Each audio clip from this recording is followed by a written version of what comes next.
Elle serrait le panier de sa main gauche et tenait son manteau fermé de l'autre. Le vent se levait toujours sur le chemin du retour. Elle l'entendait bruire à travers les arbres. Le sentier sous ses pieds était envahi par la végétation, créée uniquement par ses pas. Personne ne traversait la forêt, surtout ces jours-ci. Des rumeurs de bêtes enragées et d'hommes cruels qui vivaient dans les bois avaient tendance à empêcher les jeunes enfants de s'éloigner trop. Léana ne savait pas si ces rumeurs étaient vraies ou non, elle savait simplement qu'il faisait nuit.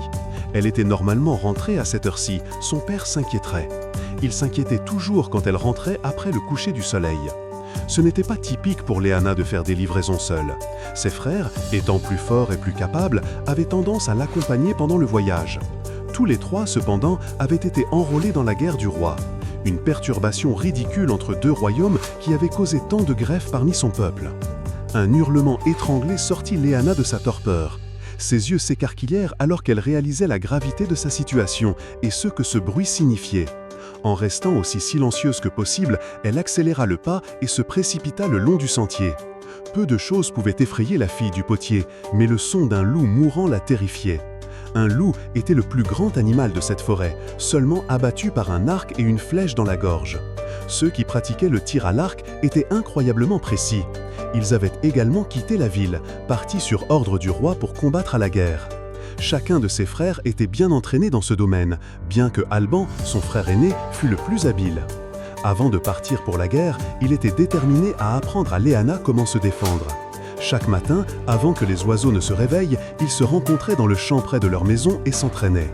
Une cible avait été clouée à un grand chêne, elle tirait flèche après flèche jusqu'à ce que sa marque soit trouvée. Son frère n'acceptait rien de moins que la perfection. Aussi frustrante que ces leçons aient été, elle leur était reconnaissante maintenant. Elle pouvait voir sa maison au loin à travers les arbres, elle était presque arrivée. Son cœur battait de manière erratique et il y eut un bruissement dans les buissons. Plus que l'obscurité de la nuit et le silence des arbres, elle craignait le bruit de ce qui était invisible. Son panier vide tomba au sol, son autre main abaissant le manteau de ses épaules. Elle attrapa l'arc et les flèches cachées sous sa cape et visa la silhouette qui apparut devant elle. La femme ricana, un rire bas et profond qui fit frissonner Léana. Cette femme n'était pas étrangère aux bois sombres. Des brindilles étaient emmêlées dans ses cheveux indomptés, des déchirures parsemaient ses vêtements. Elle ne portait pas de chaussures. Léana aurait de la compassion pour l'ancêtre si elle n'avait pas été consciente de sa réputation et de la malédiction lancée sur la femme. Les bêtes et les hommes en colère ne sont pas les seules choses que l'on dit être piégées dans ces bois. Quand un enfant était particulièrement méchant, sa mère lui racontait l'histoire d'une sorcière autrefois gentille. Morgane, une femme qui gardait le village sur ordre du roi, faisait partie d'un groupe d'élite appelé les Veilleurs. Mais cette femme, poussée par son besoin de plus de pouvoir, assassina de nombreux veilleurs de sang-froid. Elle vola leurs capacités et chercha à conquérir le roi lui-même. Un veilleur de la partie nord du royaume fut ordonné par le roi d'affronter Morgane et finalement de la tuer. Il n'y a qu'une seule façon pour un veilleur d'acquérir plus de pouvoir que celui avec lequel il est né, c'est en tuant un autre veilleur. Les veilleurs masculins et féminins se battirent à mort. L'homme savait qu'il ne pouvait pas gagner, il n'avait pas tué autant qu'elle et il n'avait pas ce genre de haine dans son cœur. Avant de rendre son dernier souffle, il réussit à jeter une malédiction sur la vieille sorcière. La rumeur dit qu'ils se sont battus dans ces bois et la rumeur dit qu'elle n'a jamais été autorisée à partir. Qu'y a-t-il en votre panier, enfant ? Sa langue sortit de sa bouche comme si elle mourait de faim et ne se souciait pas de l'endroit d'où la nourriture venait. Du sang séché s'accrochait au bout de ses doigts. Vous êtes la fille du potier, celle qui court dans les champs avec ses frères, gambadant sans rien pour la retenir. Elle commença à faire les 100 pas, sa respiration s'accélérant. Léana resta silencieuse, son bras douloureux de retenir la flèche. La femme devant elle commença à marmonner, se jetant dans une panique. « Voulez-vous un peu de mon argent, peut-être de la nourriture? Je peux revenir avec du pain si vous voulez. » Bien que Léana n'ait aucune intention de revenir ce chemin, elle était désespérée de quitter la présence de la vieille femme. « Non !» La femme hurla et leva les mains en l'air. Le vent s'arrêta. Les arbres et les buissons cessèrent de se balancer, il n'y avait aucun bruit.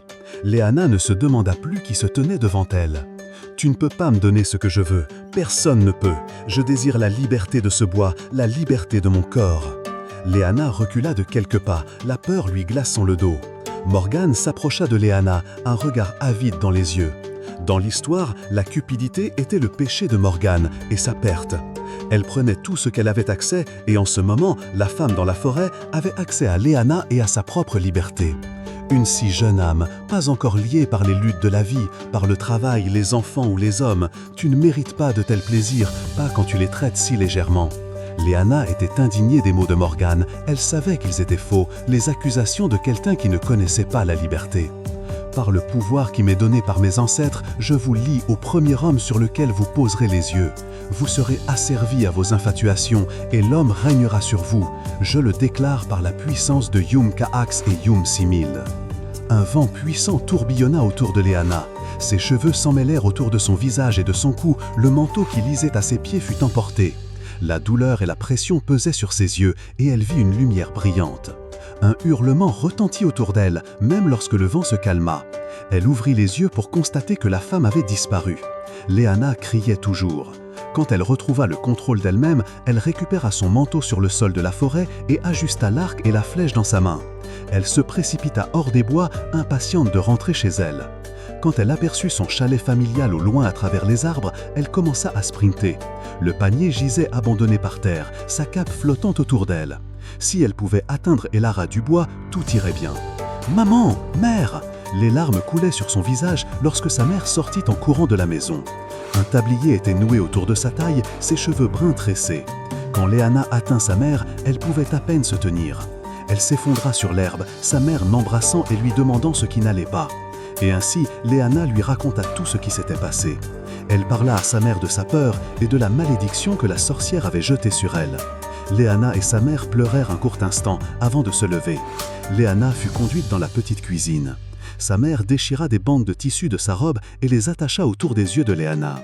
Être rendue aveugle était mieux qu'une vie d'esclavage à un étranger.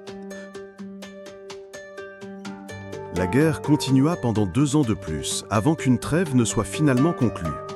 Des centaines d'hommes furent tués au combat, mais ceux qui restaient en vie commencèrent à retourner dans leur ville.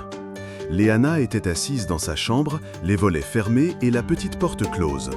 C'était le jour où ses frères rentreraient à la maison. Pendant les années qu'ils passèrent à la guerre, Léana n'avait pas pu se résoudre à leur parler de la malédiction dans ses lettres. Elle passait ses journées avec un tissu autour des yeux. Les premiers mois de cécité plongèrent Léana dans la dépression, car elle dut apprendre à tout faire différemment. Quand elle faisait de la poterie, sa mère devait vérifier les erreurs. Quand elle pratiquait le tir à l'arc, son père devait lui dire si elle ratait la cible. Sa fierté, cependant, ne la laissa pas dépendre de sa mère et de son père trop longtemps.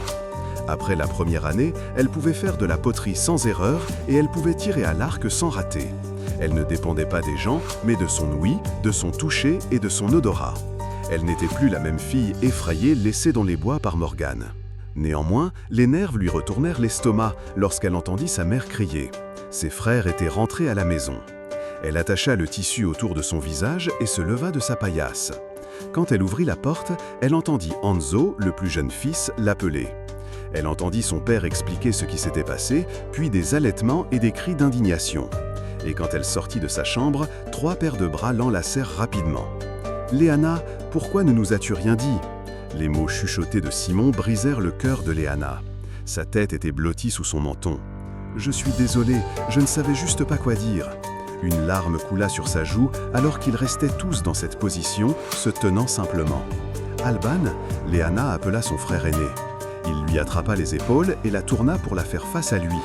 Elle sourit doucement et porta ses mains à son visage. « Tu as besoin de te raser, tu t'es laissé aller. » Alban ne répondit pas. Il laissa Léana passer ses mains sur son nez et autour de ses yeux, le voyant à sa manière. Elle fit de même avec Simon et Hanzo, qui arboraient tous deux des barbes envahies et des cheveux en désordre. « Vous avez tous tellement changé, comment vais-je vous reconnaître quand je pourrai vous revoir ?»« Tu as changé aussi, Léana, tu n'es plus une enfant. » Hanzo se déplaça. « Crois-tu vraiment que la malédiction peut être brisée ?» Il semblait plein d'espoir dans sa demande. Pour être honnête, Léana n'était pas très confiante du tout. Sa mère et son père ne parlaient pas beaucoup de l'affliction de Léana, de peur que certains ne veuillent en profiter. Ils n'avaient aucun moyen de savoir si la malédiction pouvait être brisée. Aucun veilleur